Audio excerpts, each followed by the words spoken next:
A recent study of Americans found that 80% of Americans are stressed out about their personal finances. Half of us are worried about our ability to provide for our family's basic needs. 56% of us feel angry and irritable about our financial position.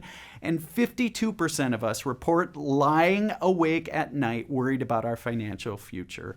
Folks, let's be honest. For most of us, any conversation about our personal finances, it induces anxiety, uncertainty, fear, and a whole lot of stress. Friends, what if it didn't have to be this way? What if I were to tell you that the authors of the Bible actually have a lot to say about money, more than any other topic, actually?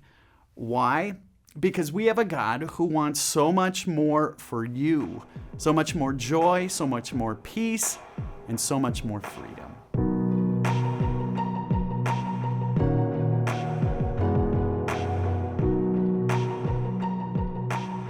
Thank you for joining me for the first session of a 5-session series we've called What's Enough? It's a series we put together to help you talk about the one thing that brings families, couples, individuals more anxiety, uncertainty, fear, and stress than anything else. You know what it is. It's your finances. Now, a little history lesson. Most of you know our history as a country, that America was founded on a dream. We call it the American dream.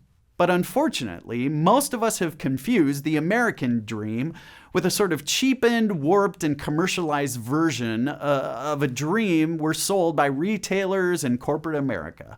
You see, the founders of the U.S., they had a dream of life, liberty, and the pursuit of happiness.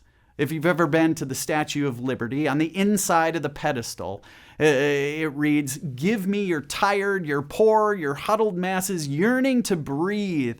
It was a dream of freedom, a dream of equality. It's the dream that Dr. Martin Luther King Jr. famously spoke of when he said, "I have a dream that my 4 little children will one day live in a nation where they would not be judged by the color of their skin, but by the content of their character." You see, these are the sorts of dreams our country was founded on. But you know this, they're generally not what most Americans think of when they think of the American dream. You see, for most Americans, the American dream has to do with a longing for success. It has to do with amassing wealth. For most of us, the American dream has become the opportunity to gain more than what we have and to become more, which we tend to measure by the stuff that we possess. There was a French political philosopher, Alex Tocqueville, and he once described Americans in this way. Americans are extremely eager in the pursuit of immediate material pleasures and are always discontented with the position that they occupy. They think about nothing but ways of changing their lot and bettering it. For people in this frame of mind, every new way of getting wealth more quickly, every machine which lessens work, every means of diminishing the cost of production, every invention which makes pleasure easier or greater seems the most magnificent accomplishment of the human mind. One usually finds that the love of money is either the chief or a secondary motive at the bottom of everything the Americans do. Friends, how did the American dream become what it is today? I want to suggest that it is primarily because of 2 illnesses. The first illness is called affluenza. Have you heard of this before? Affluenza is the constant need for more, for bigger and better stuff. It's that unfulfilled feeling that results from trying to keep up with the Joneses. It's the unsatiable addiction we have to more. It's why the Thanksgiving holiday is quickly becoming just a precursor to the real American holiday, Black Friday. Affluenza is that voice in your head that's constantly telling you, "I need that," whatever that might be. Affluenza is why the average American home went from 1,600 square feet in 1973 to 2,400 square feet in the year 2004. Affluenza has distorted the American dream, but it's not the only illness that wreaks havoc on us. The second illness is credit-itis.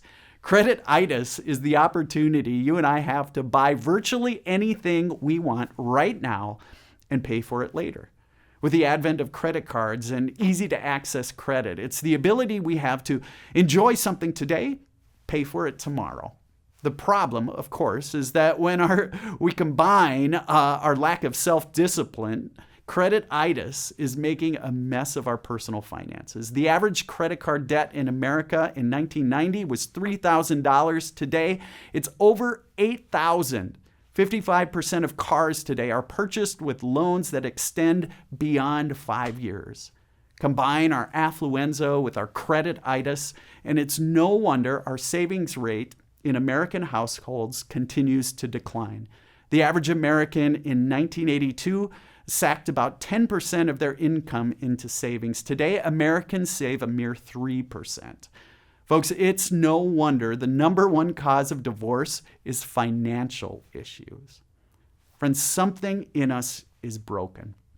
We were created to love one another, but instead, we've fallen in love with stuff. We were meant to find our security in our faith and relationships, but instead we look to wealth for security. We were created to enjoy the simple things in God's creation, but instead we busy ourselves pursuing more money and more stuff. We were meant to be generous, but instead, you know this, we hoard. What if I were to say our faith actually holds the answer to our distorted financial dreams? Our anxiety, uncertainty, fear, and stress. Believe it or not, the authors of the Bible talk about money more than any other topic. Why? Because God knew the power of wealth. That's why Jesus famously said, "Where your treasure is, there your heart will be also." During the 5 sessions of this series, we're going to explore how to simplify our lives, better enjoy what we already have, give more generously, and how to handle our wealth in the way that God intends. And in doing so, guess what? I guarantee that you'll find more joy. So to get us going, I want you to answer a couple of questions. Think about these. There is a balance between making the amassing of wealth the sole focus of your life and not doing enough to provide for your family and yourself. Read Proverbs 30, verses 7 through 9. How well do you maintain this balance? What might help you stay in balance? And secondly, are there signs of affluenza and credit-itis in your life? What most effectively fuels your desire for more?